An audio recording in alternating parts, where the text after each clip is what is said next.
Hey guys, so this is another episode of my Follow Your Passion series where we talk about this new concept about following your passion that has been arising in the last few decades in human history. And basically, it's this whole idea of finding a dream job or job that you will really enjoy, you're passionate about, but also makes you money. And we talk about the practicalities of it, whether it's possible, and all sorts of other stuff. In this video specifically, I really want to emphasize the whole actual passion part of it, the whole interest part, and highlighting that this is not the only necessity to proceed. And what I mean by that, I'm sorry to use so many complicated words. The point is, just because you're interested in something doesn't mean that you can make that into a career.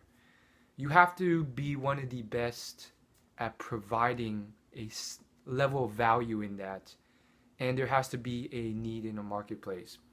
So let's take singing just as an example.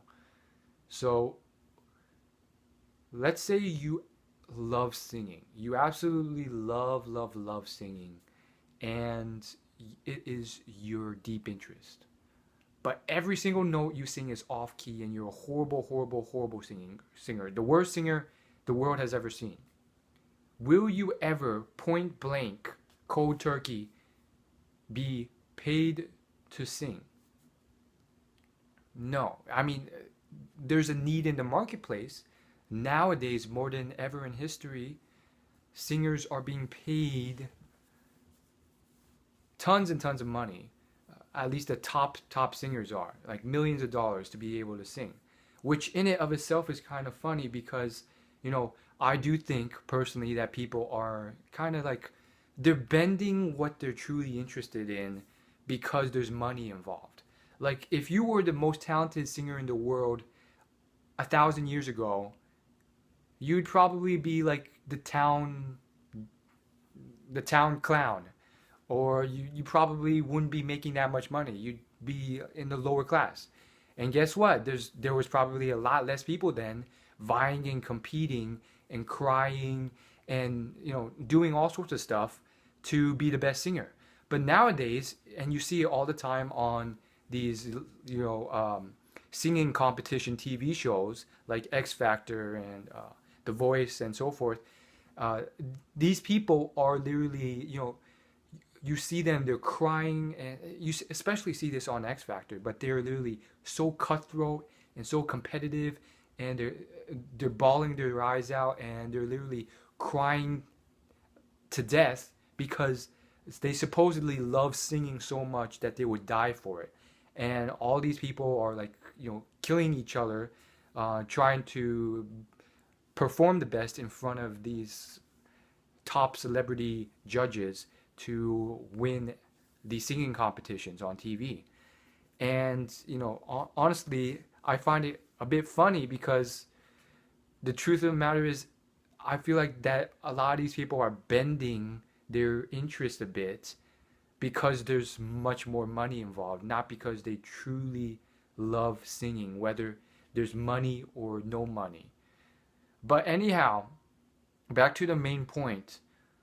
And again, you can't really blame them because these are just natural human trends that are probably wired into our genetics for a reason, survival and so forth. But I don't think just because they're wired into your genetics, they're always good. Um, they may be, I don't know, who knows. The point is, though, uh, in that example, you will never point blank cold turkey be paid to sing.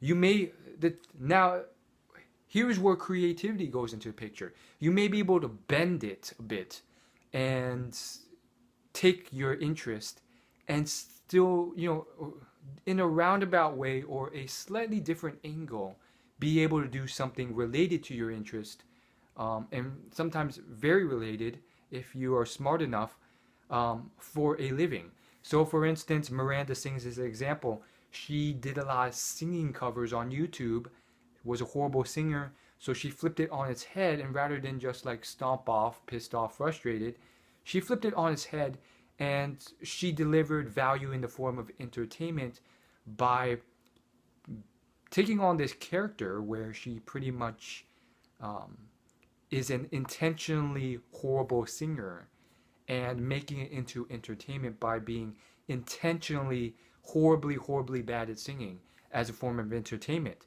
So her value that she is giving is entertainment, but not the same form of entertainment, not in terms of finesse and perfection and accuracy of singing, but more so in terms of, you know, comedy. And she has amassed hundreds of millions of views and millions of subscribers because of it on YouTube.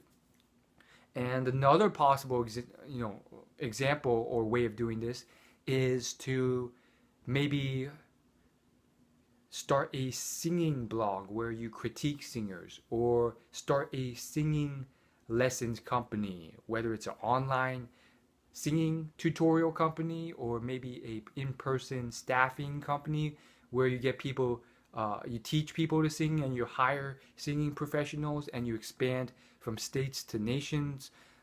I mean, it's still related to the singing topic, but it's not exactly you singing. So again, I do think these are options, and it will get the juices flowing basically. The bigger issue though is that sometimes people just cold turkey take it on, and they don't believe themselves that there's any other way, which is a problem. And sometimes, if there's no demand in the market and there's no money to be made in something, you know, that's very tough to turn into a career. So you may be really interested in eating potato chips and watching TV silently. If you do that point blank, it's very tough to turn that into a career, because not many people will pay their own money out of their own pocket, enough for you to survive, for you to watch TV and eat potato chips, especially if you're not providing any value in return. So you have to do something. You have to let them watch you, and hope that they'll be entertained, or you have to do something. You can't just sit there. And so maybe you can critique the TV shows you watch in a TV review blog online, or maybe make a reaction video to every show you watch on YouTube. Again, it's bending things a bit so that you're not cold turkey doing it, but it's related, and perhaps that will bring you to something that has possible economic value and you're still interested in.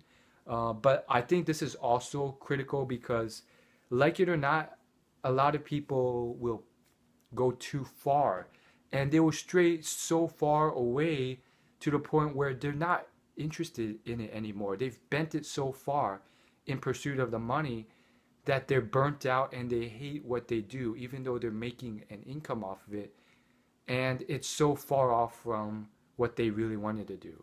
So maybe you just wanted to sit on a couch silently and watch TV and eat potato chips. You didn't want to go make a TV review site every day you have to blog about it. That's not what you would enjoy. So some things it's just going to be very tough. And maybe it requires more creativity, or I don't know, if you're not willing to put in the time to think about it and figure something out, or it's not a burning necessity or motivation to do it, then unfortunately it's not going to go anywhere. So those are just things to consider. And in conclusion, the big point is, sometimes you may have to shift or take a different angle, and interest on its own is not enough. You have to consider if you can be one of the best in the world at it, or at least very good at it. And also there has to be a certain demand in the marketplace. And the reason why you need a certain level of skill, and you have to be at least one of the best in the marketplace at doing it, or at least above average, is because, in time, whether it's a short time or long time, people will find out and people will flood in, and therefore it will get competitive. And therefore, if you're not one of the best or the better people, others will copy you and push you out of the market. That's all I gotta say. I'll see you in my next video. Thanks for watching. Peace.